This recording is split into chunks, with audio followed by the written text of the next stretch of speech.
श्री राम कृष्ण वचनामृत के अगले भाग को प्रारंभ करते हैं। श्री राम कृष्ण कहते हैं, कामिनी और कांचन में मन पड़ा रहा तो योग नहीं होता। साधारण जीवों का मन गुदा, नाभि और लिंग में रहता है। बड़ी साधना करने के बाद कहीं कुंडलिनी शक्ति जागृत होती है।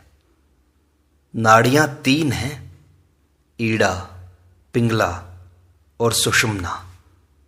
सुषुम्ना के भीतर 6 पद्म हैं। सबसे नीचे वाले पद्म को मूलाधार कहते हैं। उसके ऊपर हैं स्वाधिष्ठान, मणिपुर, अनाहत, विशुद्ध और आज्ञा।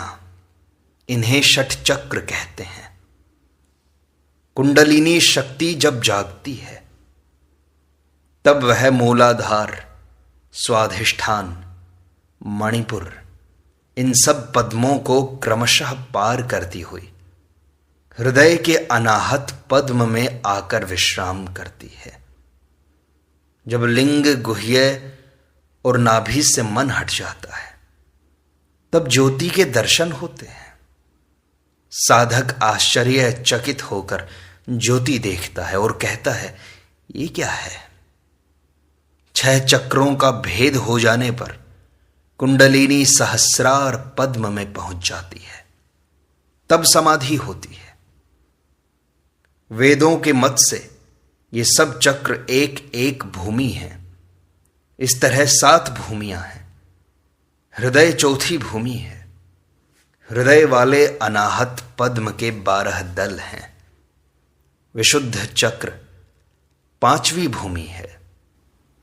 जब मन यहां आता है तब केवल ईश्वरीय प्रसंग कहने और सुनने के लिए प्राण व्याकुल होते हैं। इस चक्र का स्थान कंठ है। वह पद्म 16 दलों का है।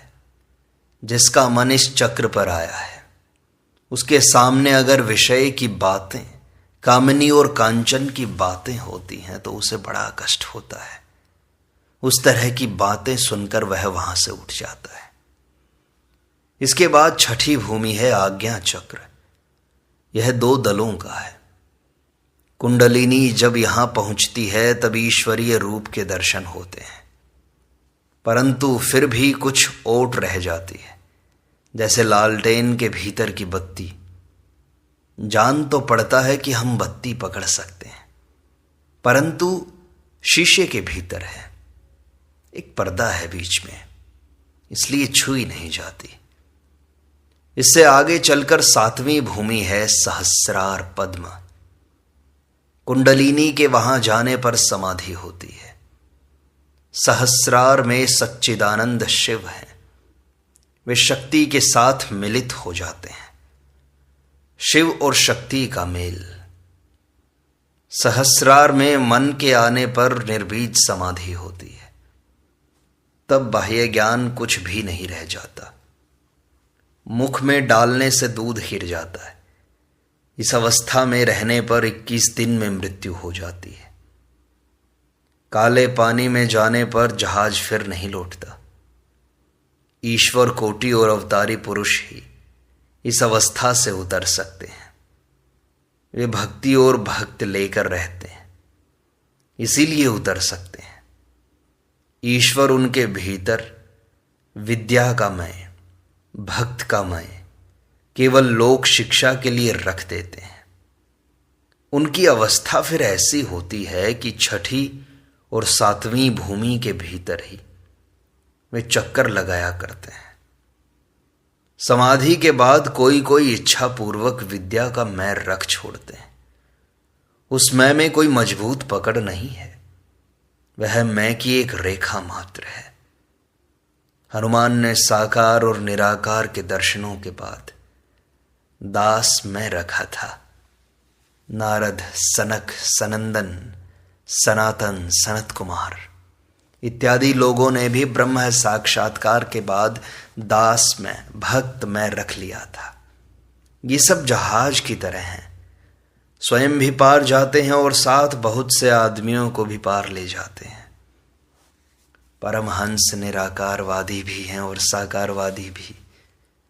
निराकारवादी जैसे त्रैलंग स्वामी, इनके जैसे परमहंस केवल अपने ही हित के लिए चिंता करते हैं।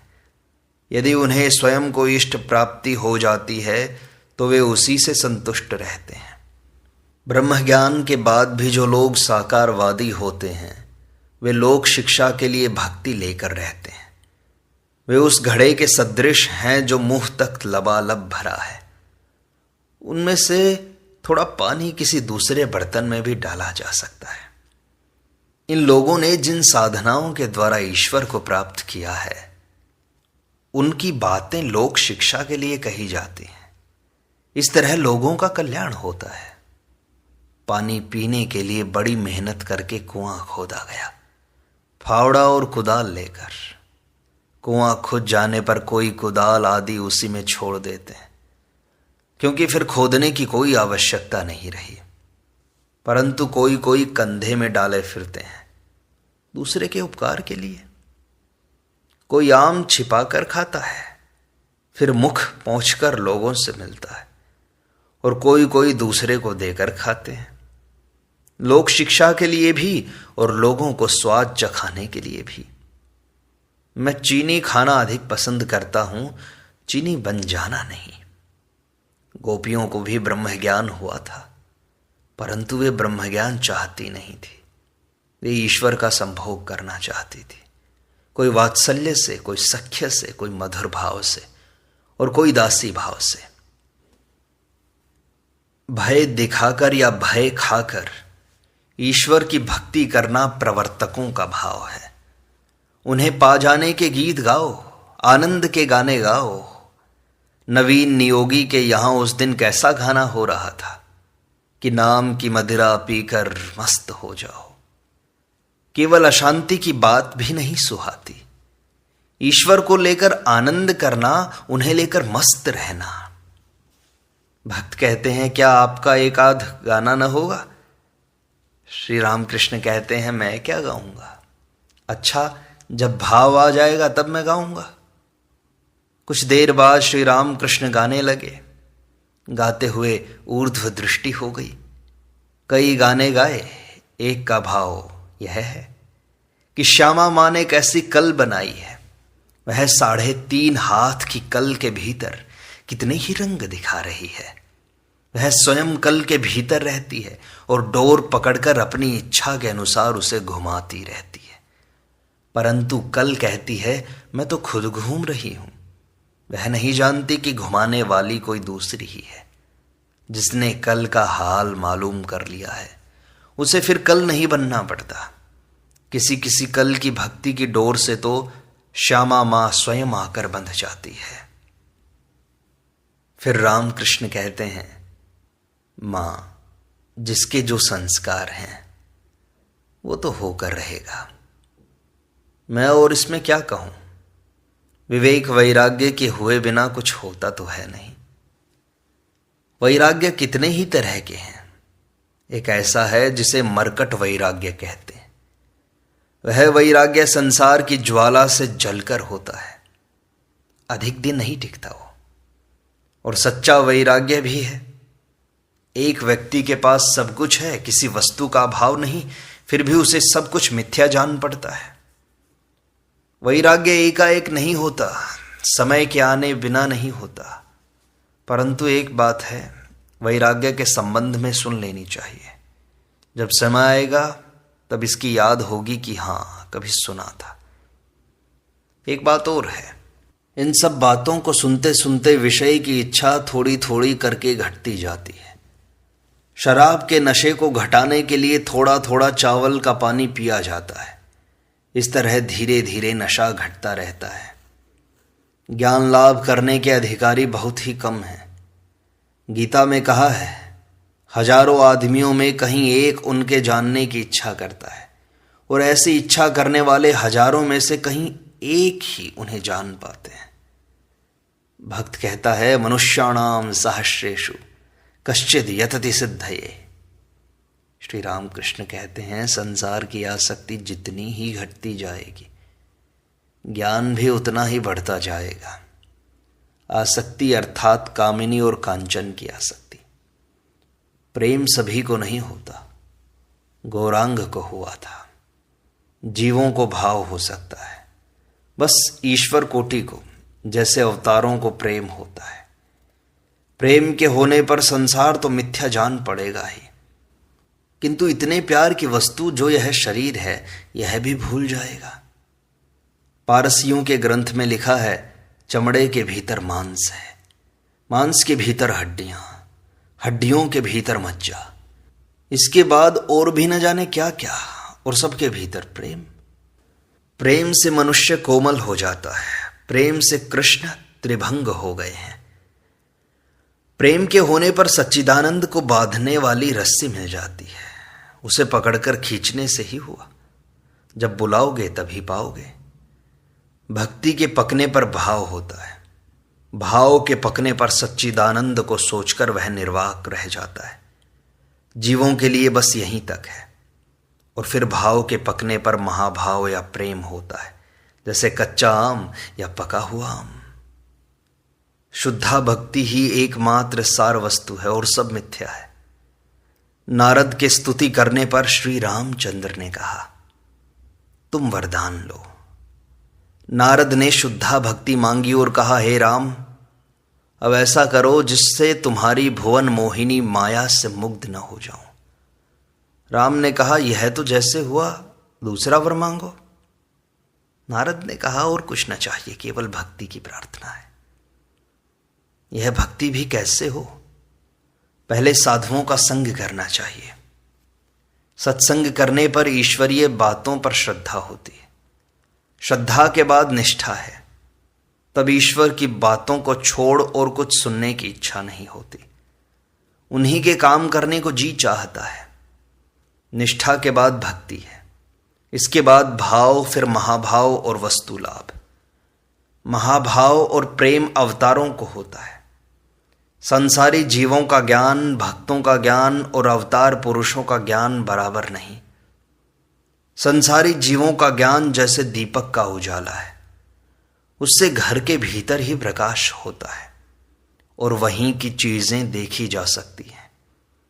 उस ज्ञान से खाना पीना, घर गृहस्थी का काम संभालना, शरीर की रक्षा, संतान पालन, बस यही सब होता है।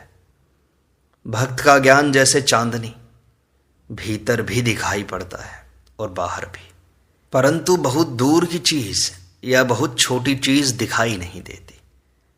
अवतार आदि का ज्ञान मानो सूर्य का प्रकाश है, भीतर बाहर छोटी बड़ी वस्तु सभी दिखाई देती है। यह सच है कि संसारी जीवों का मन गंदले पानी की तरह बना हुआ है, परंतु फिटकरी छोड़ने पर वह साफ हो सकता है। विवेक और वैराग्य उनके लिए फिटकरी है। श्री राम कृष्ण भक्तों से कहते हैं, आप लोगों को कुछ पूछना हो तो पूछिए। भक्त कहते हैं, जी सब तो सुन रहे हैं, आप बस कहते जाइए। श्री राम कृष्ण कहते हैं, सुन रखना अच्छा है, परंतु समय के बिना होता नहीं कुछ भी। जब ज्वर बहुत रहता है तब कुनैन देने से क्या होगा? फीवर मिक्सचर देकर दस्त कराने पर जब बुखार कुछ उतर जाता है तब कुनैन दी जा सकती है। और किसी किसी का बुखार ऐसे भी अच्छा हो जाता है, कुनैन देनी नहीं पड़ती। लड़के ने सोते समय अपनी माँ से कहा था, माँ जब मुझे शौच लगे तो जगा देना। माँ ने कहा, बेटा शौच की तीव्रता तुम्हें स्वयं उठा देगी। कोई कोई यहां आता है, देखता हूं वह किसी भक्त के साथ नाव पर चढ़कर आता है, परंतु ईश्वर की बातें उसे सुहाती नहीं। वह सदा अपने मित्र को कोंचता रहता है कि कब उठेगा कब उठेगा। जब उसका मित्र किसी तरह न उठा तब उसने कहा, अच्छा तो तुम यहां बैठो, मैं तब तक चलकर नाव पर बैठता हूं। जिन्हें पहली ही बार आदमी का चोला मिला है उन्हें भोग की आवश्यकता है। कुछ काम जब तक किए हुए नहीं होते तब तक चेतना नहीं आती। श्री राम कृष्ण मास्टर से पूछते हैं, अच्छा यह मेरी कैसी अवस्था है? मास्टर कहते हैं, जी बाहर से देखने में तो सहज अवस्था है आपकी, परंतु भीतर बड़ी गंभीर है। आपकी अवस्था समझना बड़ा कठिन है। श्री रामकृष्ण कहते हैं, हाँ, जैसे पक्की फर्श, लोग ऊपर तो देखते हैं परंतु भीतर क्या है जान नहीं पाते। चांदनी घाट में बलराम आदि कुछ भक्त कलकत्ता जाने के लिए नाव पर चढ़ रहे हैं। दिन का तीसरा पहर है, 4 बजे होंगे। गंगा में भाटा है, उस पर दक्षिण वाली हवा बह रही है। गंगा का वक्षस्थल तरंगों से शोभित हो रहा है। अगले दिन संध्या होने में थोड़ी देर है। श्री रामकृष्ण कमरे में बैठे हुए हैं तथा माता के साथ एकांत में बातचीत कर रहे हैं। श्री रामकृष्ण मणि से कहते हैं, अच्छा, भाव की अवस्था में मैं जो कुछ कहता हूं, क्या इससे लोग आकर्षित होते हैं? मणि कहते हैं, जी हां, खूब होते हैं। श्री रामकृष्ण कहते हैं, आदमी क्या सोचते हैं? भाव वाली अवस्था देखने पर क्या कुछ समझ में आता है? मणि कहते हैं, जान पड़ता है एक ही आधार में ज्ञान, प्रेम, वैराग्य और सहज अवस्था विराजमान है। भीतर कितनी उथल पुथल मच गई है, फिर भी बाहर से सहज भाव दिखाई पड़ता है।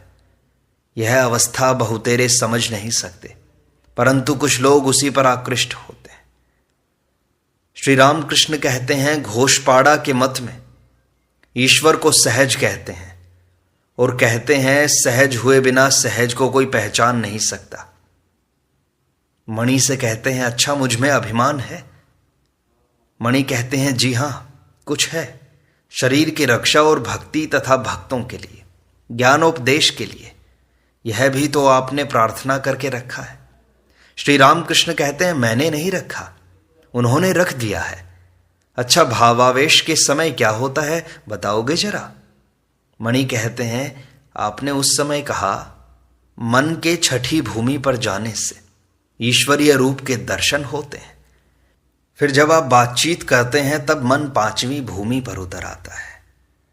श्री रामकृष्ण कहते हैं, वे ही सब कर रहे हैं, मैं कुछ नहीं जानता। मणि कहते हैं, जी हां, इसीलिए तो इतना आकर्षण है। देखिए, शास्त्रों में 2 तरह से कहा है। एक पुराण के मत में श्री कृष्ण चिदात्मा है और श्री राधा चित शक्ति। एक दूसरे पुराण में श्री कृष्ण को ही काली और आद्या शक्ति कहा है।